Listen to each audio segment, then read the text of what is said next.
vidéo est sponsorisée par Hungry Minds. The Book par Hungry Minds est à mi-chemin entre un livre d'art et une encyclopédie. Il relate les plus grandes découvertes et inventions humaines au fil des siècles et se définit comme le guide ultime pour reconstruire une civilisation. Il ne s'agit pas d'un manuel de survie post-apocalyptique, mais bien d'une célébration des inventions humaines au fil des siècles. Éducatif, tout en restant divertissant, ce livre richement illustré à la main se découvre aussi bien seul qu'en famille pour apprendre et s'émerveiller ensemble. La version anglaise a vu le jour en 2021 suite à un crowdfunding à succès. Et c'est avec plaisir que je vous informe que sa version française est enfin disponible depuis avril 2026. Personnellement, ce livre me rappelle mon adolescence. C'était une période où je pouvais passer des heures sur Wikipédia à sauter d'article en article, parce que j'avais une soif de connaissances insatiable à l'époque. Je retrouve un peu les mêmes sensations, sauf que maintenant c'est sans écran et c'est à mon rythme. En plus de ça, pour chaque sujet il y a à peu près 2 pages, ce qui fait que ça en fait un livre assez facile à picorer, et c'est idéal quand on veut une lecture satisfaisante mais qu'on n'a pas trop de temps à y dédier. Et pour les plus téméraires et observateurs, The Book renferme même une quête cachée, une sorte de puzzle pour aller plus loin. Si j'ai réussi à piquer votre curiosité, je vous encourage à retrouver le lien en description pour en apprendre davantage et à utiliser le code BehindTheMoons10 pour profiter de 10% de réduction. Merci beaucoup à Hungry Minds pour cet artefact et je vais vous laisser profiter du reste de la vidéo maintenant. Bon visionnage. Aujourd'hui, on va parler de l'examen des nerfs crâniens.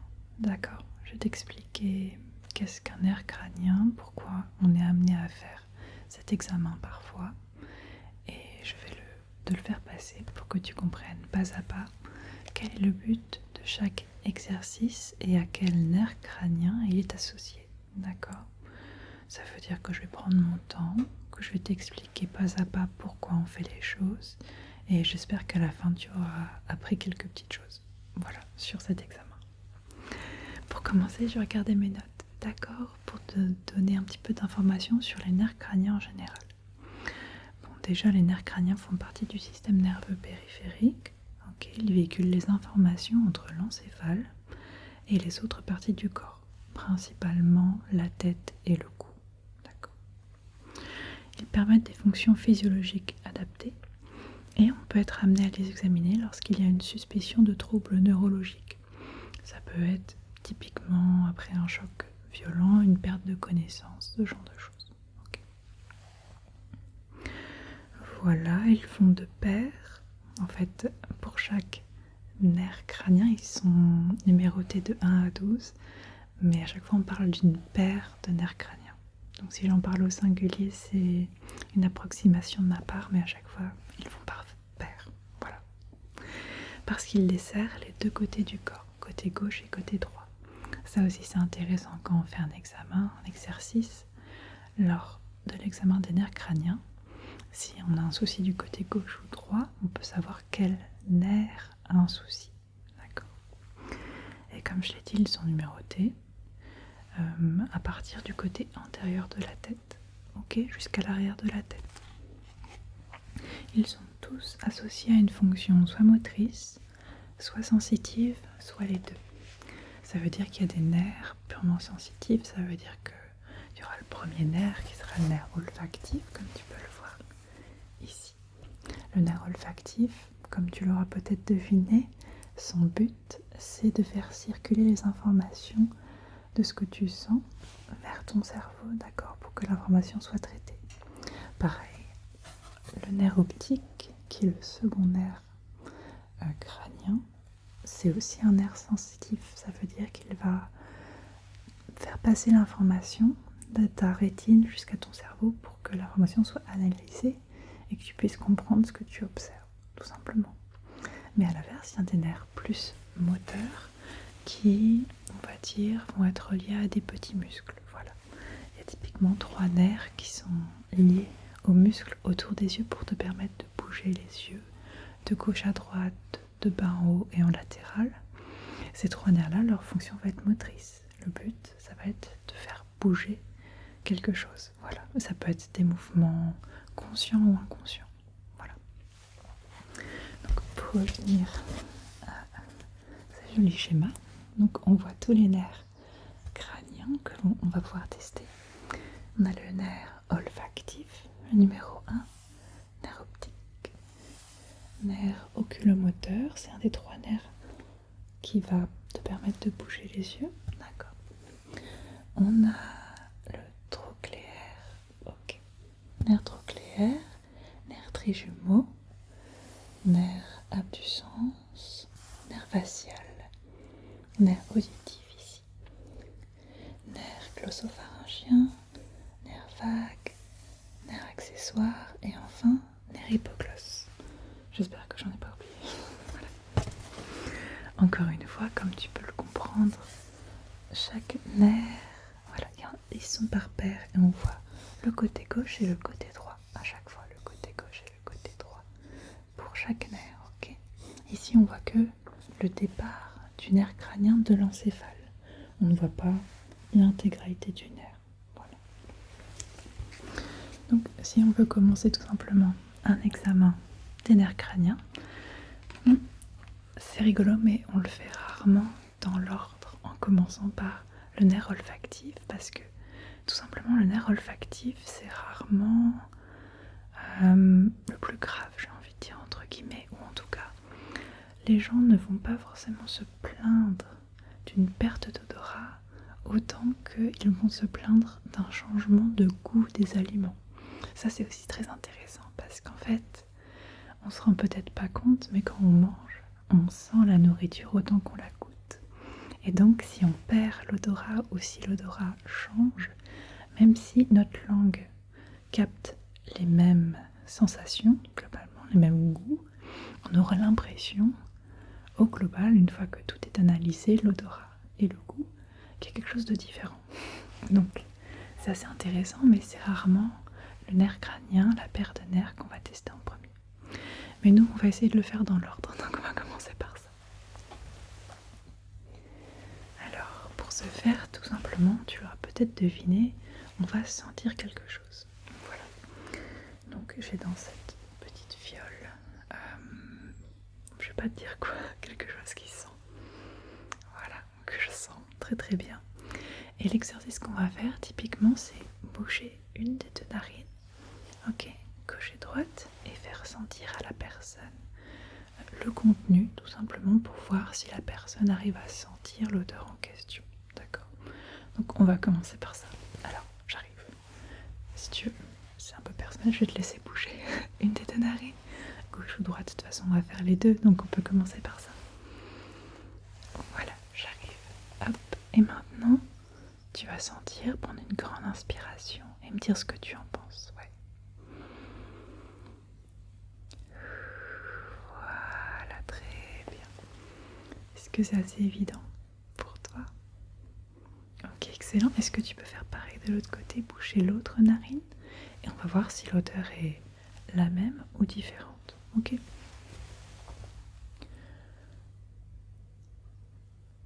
Ok, alors. Ok, excellent. Donc ça c'est bon pour le nerf olfactif. Ok. Alors, on va pouvoir passer à la seconde paire de nerfs crâniens. Et donc c'est le nerf optique numéro 2 qui transmet les informations des cônes et bâtonnets de la rétine jusqu'au chiasma optique. Et donc ça, tu sais peut-être pas ce que c'est, mais j'ai un schéma qui est très clair à comprendre, qui va aider à comprendre, pardon. Voilà. Donc, globalement, comme je t'ai dit, on a une paire de nerfs optiques, 2 nerfs optiques et 2 yeux. On pourrait se dire, logiquement, que il y a un nerf optique qui va traiter l'information de l'œil gauche et un nerf optique qui va traiter l'information de l'œil droit. Ce n'est pas tout à fait comme ça, c'est un petit peu plus compliqué. Si on regarde ici, voilà. Donc on voit œil gauche, œil droit, tout simplement. Et on voit aussi qu'ici il y a le chiasma optique. D'accord, c'est une sorte de croisement des nerfs, tout simplement. On voit qu'il y a donc les nerfs avant ce croisement, après ce croisement, et on voit globalement que le champ visuel est partagé gauche-droite de chaque côté pour les 2 yeux, et il est partagé entre les 2 nerfs optiques. Ok, donc c'est pas aussi simple que nerf gauche, traite l'œil gauche, nerf droit, traite l'œil droit. D'accord? Ça c'est très intéressant parce que globalement, quand on va tester la vision, suivant, imaginons qu'il y ait un souci de vision, un défaut de vision quelque part dans le champ visuel, suivant son positionnement, on peut savoir où exactement le nerf est endommagé. Voilà, avant ou après le croisement par exemple. Ça c'est assez intéressant typiquement pour la déduction et le diagnostic. Voilà, donc comment on va le tester, ce nerf optique? Eh bien, on a différentes façons de le faire, mais la première, ça va être un test de vision assez classique. On va demander de lire des lettres, voilà à distance, et voir si c'est plutôt facile ou pas, tout simplement. Dans ce cas-là, évidemment, on va demander à la personne de porter ses lunettes s'il y a une correction, parce que ça n'a aucune valeur. Si la personne a besoin d'une correction, n'en a pas, et n'arrive pas à lire, ça ne veut pas forcément dire qu'il y a un souci quelque part. Okay. Aussi, ce qu'on va faire, c'est qu'on va essayer d'évaluer si la vision périphérique, voilà, est atteinte ou pas. Et pour ce faire, ça c'est un test assez intéressant, c'est que donc, moi ainsi que le patient, on va tous les deux cacher un des deux yeux. Ok. Et ce que je vais faire, c'est que je vais rapprocher, voilà, comme ça, je vais rapprocher mon doigt. Et je vais demander à la personne et à moi-même, donc je vais me prendre comme témoin dans cette histoire, je vais demander d'évaluer en fait quand est-ce que le doigt apparaît dans le champ périphérique, ok, en sachant que le patient va fixer mon nez. Et donc, vu que moi aussi je le fais, je peux savoir quand est-ce que ça apparaît dans ma vision périphérique et donc comparer avec la personne en face. Voilà, est-ce que c'est similaire ou pas? À prendre en compte que pour ce test, voilà, c'est aussi l'âge du patient qui peut jouer parce qu'avec le temps qui passe, c'est quelque chose qu'on peut perdre. Voilà la vision périphérique, donc voilà, il faut aussi prendre en considération le profil du patient. Okay. Donc ça va pouvoir le faire. Voilà, c'est tout. C'est globalement ça. Donc on va rester pour les deux nerfs optiques, on va rester sur un test de lecture, d'accord? Des petites lignes, voilà, assez loin. Et comme je disais, ce test de vision périphérique qu'on va faire ensemble. Ok. On va commencer par cacher l'œil droit, d'accord? Et vous allez fixer mon nez. Ok, vous allez fixer mon nez. Pendant que vous faites ça, hop, voilà, il y a le doigt qui va arriver. Et vous me dites quand il arrive dans votre vision. Ok. Voilà, excellent, excellent. On va le faire quelques petites fois, d'accord? Ok, très bien. Faisons l'inverse, on va cacher l'œil gauche cette fois-ci et on recommence. Voilà, très bien. Ok. Voilà, une dernière fois. Ok. On va aussi poser des questions. Évidemment, est-ce qu'il y a eu un souci, voilà, un trouble dans la vision, un emplacement, voilà, où au final on n'arrive plus à avoir une sorte de tache dans la vision. C'est des choses qu'on va aussi demander. D'accord, c'est le moment pour ça. Et une fois qu'on en a fini avec les nerfs optiques, donc on va passer. Là c'est un peu différent parce qu'en fait pour les exercices, on va traiter 3 paires de nerfs en même temps. Je vous ai parlé de ces 3 paires de nerfs qui régissent les muscles qui servent à bouger les yeux. Tout simplement, le plus simple, c'est de les évaluer en même temps parce qu'on ne va pas évaluer horizontalement, en diagonale, séparément, juste on va tout faire ensemble. Okay. Donc on va commencer par le nerf oculomoteur, la paire de nerfs oculomoteurs qui contrôle les mouvements de 4 des 6 muscles oculaires. D'accord? Mouvement et focalisation ainsi que la dilatation des pupilles. Ok. Ça aussi, on va le tester.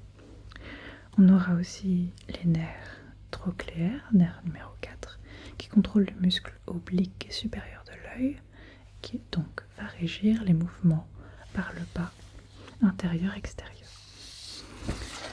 Le nerf numéro 5, on le laisse de côté pour le moment, et on va aussi tester les nerfs abducens numéro 6, d'accord?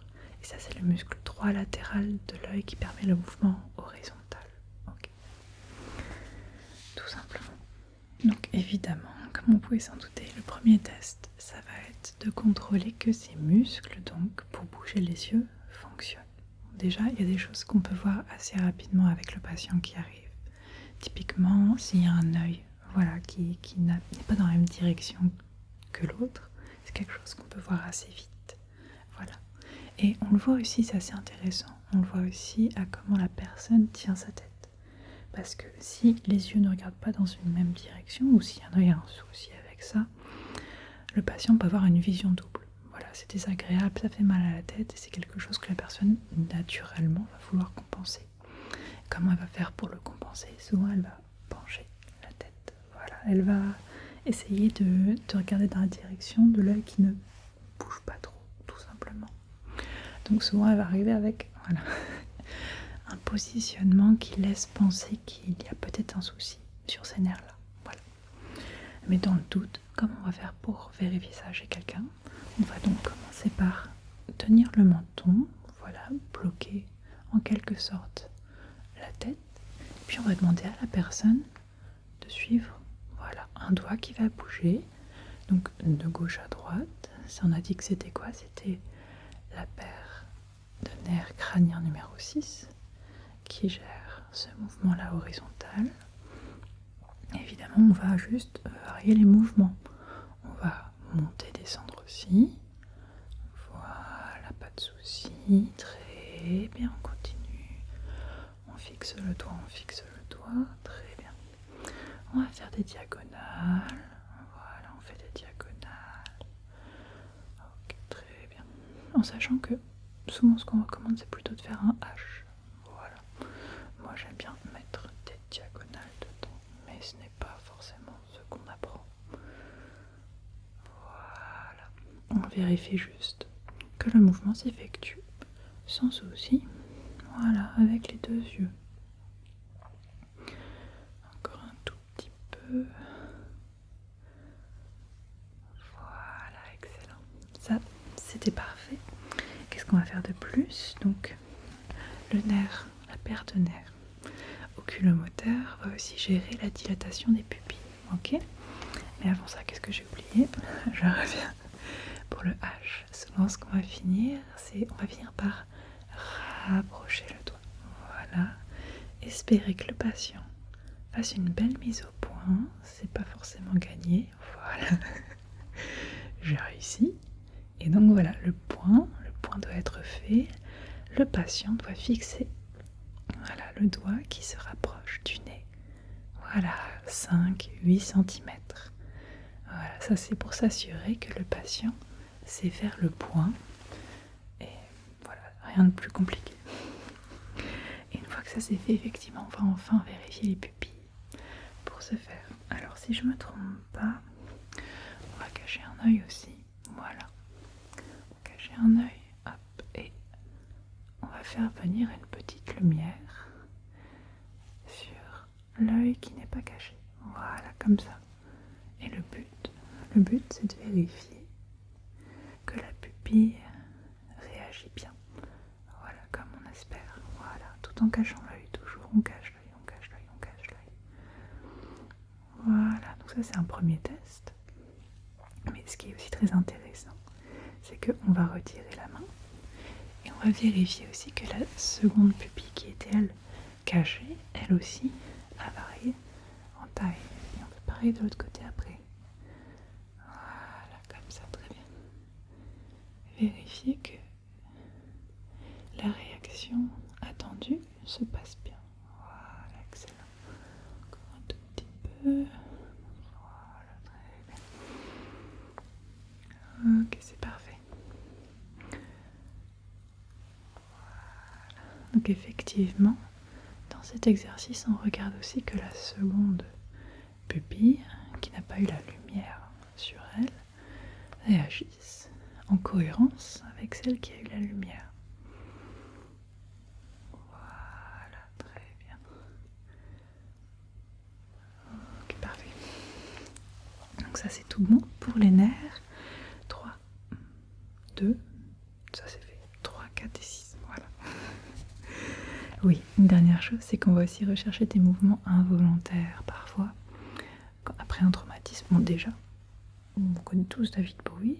David Bowie, je crois. Alors, c'est quoi l'histoire? Je crois qu'il a eu un coup sur la tête, un coup de poing, et qu'une de ses pupilles s'est ouverte, voilà, anormalement. Et que donc, il avait une différence d'ouverture de pupille entre le côté gauche et droit. Voilà. Ça, typiquement, si ça vous arrive, allez aux urgences. C'est important. Mais voilà, on va aussi vérifier donc s'il y a des mouvements involontaires. Parfois, il y a des gens aussi qui ne le contrôlent pas, mais qui ont les pupilles qui oscillent, on va dire, un mouvement d'oscillation gauche-droite. Voilà, c'est quelque chose pareil qu'on va prendre en considération, d'accord, qu'on va rechercher pour ces nerfs-là. Voilà. Donc je pense que c'est bon. Voilà. Non, je vous ai tout dit. Je vous ai tout dit pour le 3, 4 et 6. Mais maintenant, vous allez me dire, on a sauté les nerfs numéro 5, les nerfs trijumeaux. Vous avez raison, on y passe maintenant. Donc les nerfs trijumeaux vont régir globalement les sensations qu'on a au niveau du visage, mais en 3 parties. Voilà, trijumeaux, 3. Jumeaux, c'est pas la question. 3 parce qu'il y a 3 parties. Et globalement, il y a 3 branches. Donc il y a une partie qui va être plus, on va dire, le front. Voilà, le front. Ouais, c'est ça. Une partie qui sera plus les joues. Et une troisième partie qui sera plus la mâchoire et l'extérieur quand on remonte comme ça du visage, d'accord? Donc première partie qu'on va tester le front, deuxième les joues et troisième, voilà la mâchoire, exactement. Et donc voilà, en gros si on a des sensations dans ces parties du visage, c'est cette paire de nerfs qui va remonter l'information. Voilà.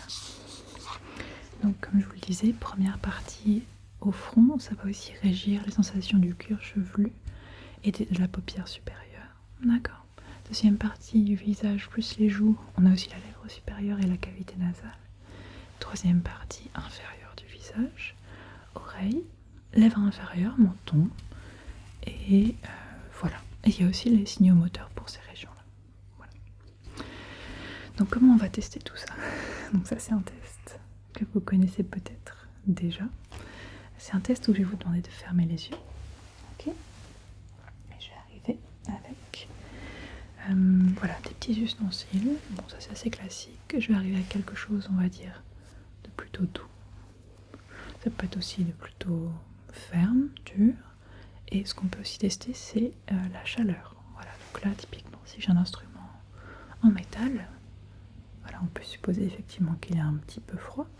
Et donc, quand on va venir le poser, ici par exemple, voilà, on devrait sentir normalement le froid de l'objet en métal. Voilà. Et ça, c'est typiquement des questions qu'on va poser à la personne. Est-ce que vous sentez les sensations? Est-ce qu'il y a une douleur particulière? Est-ce que vous sentez le froid ou la chaleur? Et enfin, est-ce que c'est symétrique gauche et droite? Voilà, ça c'est aussi un truc qu'on va vérifier. Donc idéalement, on veut faire la même chose des deux côtés. Voilà, donc effectivement, on veut quelque chose de symétrique et on veut savoir si, voilà, encore une fois, c'est symétrique ou pas. Donc voilà, on va essayer le front maintenant. Ici, est-ce que c'est doux ou est-ce que c'est plus ferme? Voilà, est-ce que c'est pareil à gauche et à droite? Ok, parfait. On va essayer ici maintenant une nouvelle région, plutôt de chaque côté du nez. Alors, qu'est-ce que vous sentez? Est-ce que c'est plutôt doux, plutôt ferme? Est-ce que les sensations sont similaires? Excellent. Et donc, vu que c'est en 3 branches, il faut qu'on teste ces 3 régions, tout simplement. Parce que si on ne le fait pas, on va passer à côté de quelque chose. Voilà, ce qui est un peu dommage.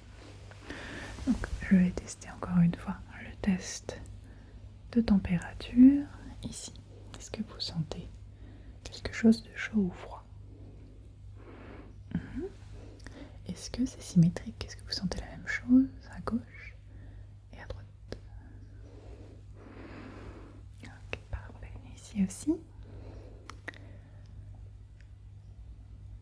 Voilà, très bien.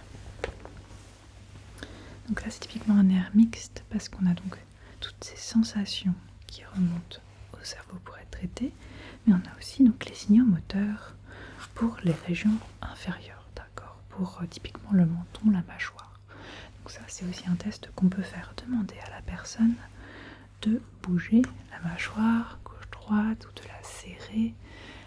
Voilà, parce que globalement, quand c'est un nerf plus sensoriel, on va demander donc des questions sur les sensations, vérifier qu'elles sont bien récupérées pour être traitées.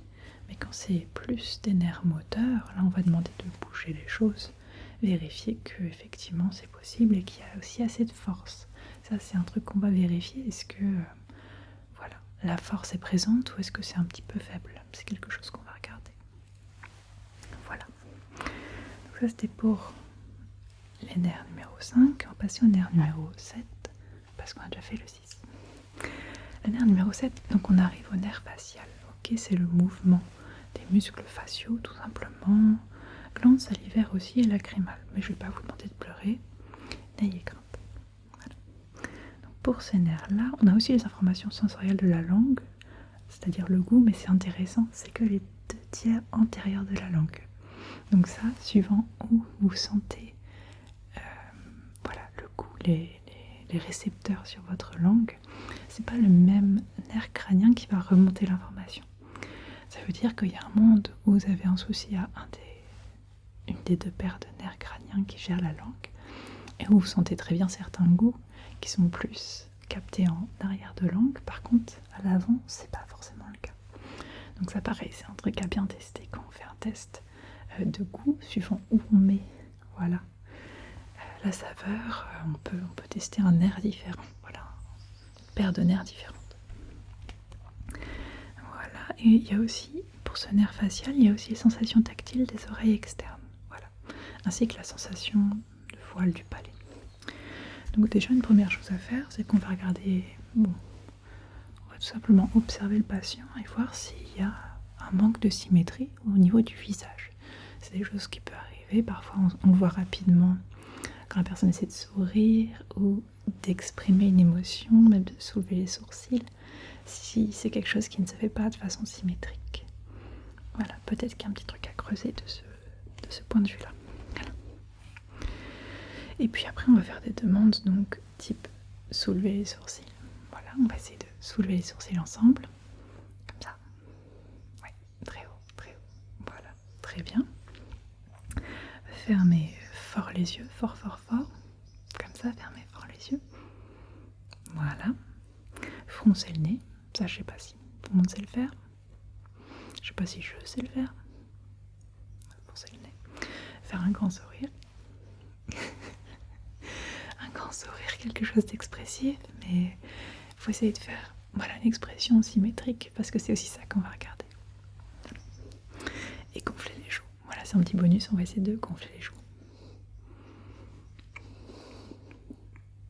Voilà, je donnais tout ce que j'avais. Et encore une fois, on va essayer souvent de regarder avec quelle force le patient arrive à faire tout ça. Donc si j'ai envie de vous embêter, je vous demande de gonfler les joues.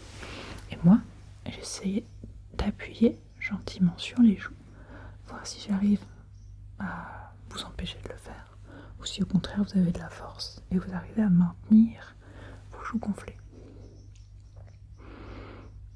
Voilà. Donc ça c'était pour le nerf facial. Voilà, numéro 7. On va arriver maintenant au nerf numéro 8, vestibulo-cochléaire ou nerf auditif. Voilà. Donc celui-là, sans doute, il va traiter les informations sur l'audition, mais aussi sur l'équilibre.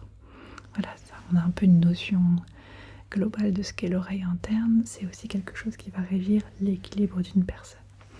Donc encore une fois, ça souvent, pendant l'examen, c'est quelque chose qu'on peut assez vite comprendre si la personne a du mal à nous entendre, a du mal à faire les exercices avec nous, ou si on sent que la personne peut être instable, on l'a peut-être vu dans sa démarche quand elle est arrivée, et ça peut aussi provoquer des vertiges s'il y a un souci avec les nerfs numéro 8. D'accord? Donc ça c'est plein de petits indices qui peuvent nous permettre de savoir que là il y a un petit souci. Okay. Donc ça c'est assez simple, on va tester l'audition à gauche et à droite, ok, Et si on a envie, on peut demander à la personne de se tenir sur une seule jambe, voir si elle y arrive. En sachant que moi, même sans souci, j'ai du mal avec ça. Donc, faut pas baser tout le diagnostic là-dessus, d'accord? On peut aussi poser des questions sur des acouphènes qui viennent, voilà, qui peuvent être nouveaux, surtout si on examine la personne après un choc, par exemple. Ça peut être toute nouveauté. Ou voilà, on peut rechercher une surdité ou une hypoacousie. Voilà, tout simplement. Tout ce qui est lié à l'audition. Voilà. Donc je vais faire ça, je vais tout simplement tester l'audition. Et pour ce faire, donc ce qu'on conseille aussi de faire, c'est faire des petits bruitages comme ça, à gauche et à droite. Et demander à la personne, est-ce que tout simplement, elle entend le bruit? Et est-ce que, encore une fois, le bruit est symétrique, similaire à gauche et à droite? Voilà. Là, c'est moi qui n'arrive pas à le faire avec les deux mains. Ça va pas vous aider, ça. Voilà. Oui. Donc, il y a différentes façons de le faire. Il y a celle-ci. Je peux aussi vous donner des chiffres dans les oreilles et vous demander de les répéter. Voilà. Mais après, c'est à nous de voir comment on teste l'audition. Mais il y a plein de façons de le faire. Donc pour tester ça, je vais tout simplement vous donner des chiffres et peut-être même des mots dans les oreilles, d'accord? Vous les dire de façon chuchotée très très proche et je vais vous demander de les répéter. Okay. Donc on va commencer par 3, 4, 6 et torticolis, torticolis. Voilà. Oui, très bien. Et pareil de l'autre côté maintenant. 12, 6 et 7 et serpentin. Ok, c'était quoi? Aucun souci au nerf auditif, c'est très très bien. Donc voici, pour la paire de nerfs numéro 8, on va passer à la 9. Donc le nerf glossopharyngien. Okay. Celui-là, c'est la deuxième partie du cou. Là, ça va être le premier tiers postérieur de la langue, donc c'est bien l'arrière de la langue. Voilà. Mais aussi sensation oreille interne et partie postérieure de la gorge, peut-être le plus simple à vérifier ici, on est d'accord. Il y a aussi tout ce qui est mouvement volontaire des muscles de la partie postérieure de la gorge. Voilà. Donc ça, c'est un truc très très très classique. C'est demander au patient d'ouvrir grand la bouche et de dire « A ». Alors, allez-y, ouvrez grand, dites « A ». Voilà, maintenez le son. Excellent. Et là, qu'est-ce qu'on fait en fait quand on fait ça? On vérifie donc la facilité à faire ce mouvement, à opérer ce mouvement, mais on va surtout observer donc le fond de la gorge et le palais. Vérifier qu'il s'élève de façon symétrique, que tout est symétrique et que ces mouvements volontaires des muscles fonctionnent bien. Voilà, qu'il n'y ait pas de blocage, de difficulté à dégager cette partie lors de cet exercice, tout simplement. Voilà, on peut aussi évaluer la déglutition, si le patient a la possibilité de prendre un verre d'eau, vérifier qu'il n'y ait pas de blocage là-dessus, tout simplement. Ça, on voit régulièrement des personnes plutôt âgées ou qui ont eu des soucis justement neurologiques, qui peuvent avoir des soucis de déglutition. Voilà, donc ça, on s'en rend compte assez vite parce que ça peut faire des fausses routes et ça peut faire des soucis pour s'alimenter. Voilà.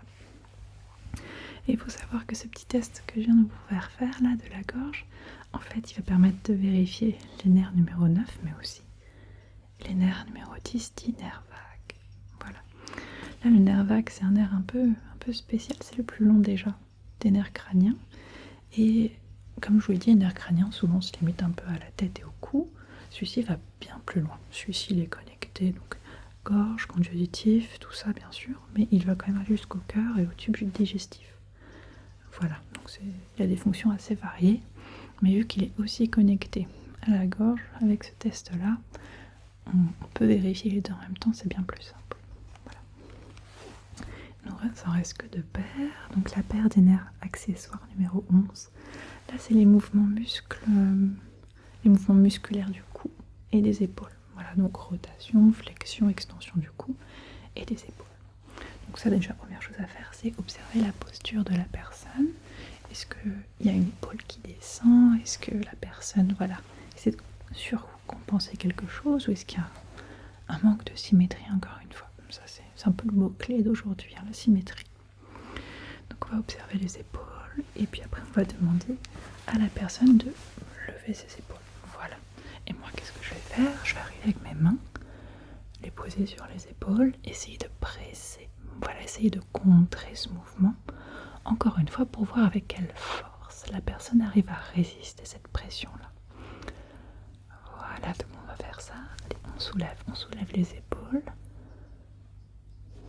Voilà, très très bien. Ok, de chaque côté. Là, je sens pas de différence parce que c'est ça aussi. Enfin, c'est un mouvement quand même purement symétrique. Mais si je sens qu'il y a un côté qui a plus de mal que l'autre, là, ça en dit beaucoup. Voilà, très bien. Un autre truc qu'on peut faire, on a parlé de rotation. Ce que je peux faire, c'est mettre une main, voilà, sur le côté de la tête, comme ça, et vous demander de tourner la tête. Voilà. Et de la même façon, j'essaie de contrer ce mouvement. Ok, d'appuyer doucement pour vous empêcher de le faire. Voilà. Et on peut essayer de l'autre côté maintenant. Voilà, on essaie de tourner la tête vers le côté de la main. Voilà, de contrer, exactement, de mettre un petit peu de force. Voilà, excellent. Vous l'avez deviné, il s'agit d'un nerf moteur. Voilà, tout simplement. Donc voilà, et on arrive tout doucement au nerf hypoglosse, les nerfs numéro 12, qui eux, vous allez adorer, qui eux régissent les mouvements des muscles de la langue.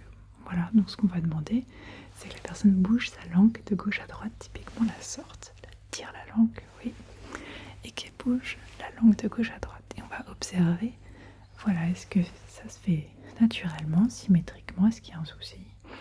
Et généralement, quand il y a un souci sur cette paire de nerfs, on va avoir une langue qui tire, qui penche vers le côté défectueux. Voilà, ça c'est aussi intéressant.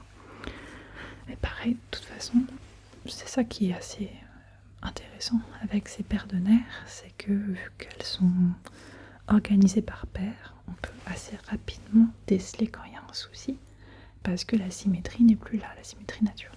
Voilà. On est déjà arrivé à la paire de nerfs numéro 12 avec l'hypoglosse et on a donc fait le tour des nerfs crâniens. Voilà. Donc voici globalement les exercices qu'on va faire pour essayer de déceler s'il y a un souci particulier avec ces nerfs-là. J'espère que c'était le plus complet possible, j'ai fait de mon mieux. Je suis pas à l'abri d'avoir fait quelques approximations, hein, mais j'espère que c'était assez clair pour vous, que ça a pu vous rassurer. Moi je sais que j'aime bien savoir pourquoi on me demande de faire les choses souvent, et savoir pourquoi chaque exercice est demandé et son but, je trouve ça très très enrichissant. Donc j'espère que ça vous a plu.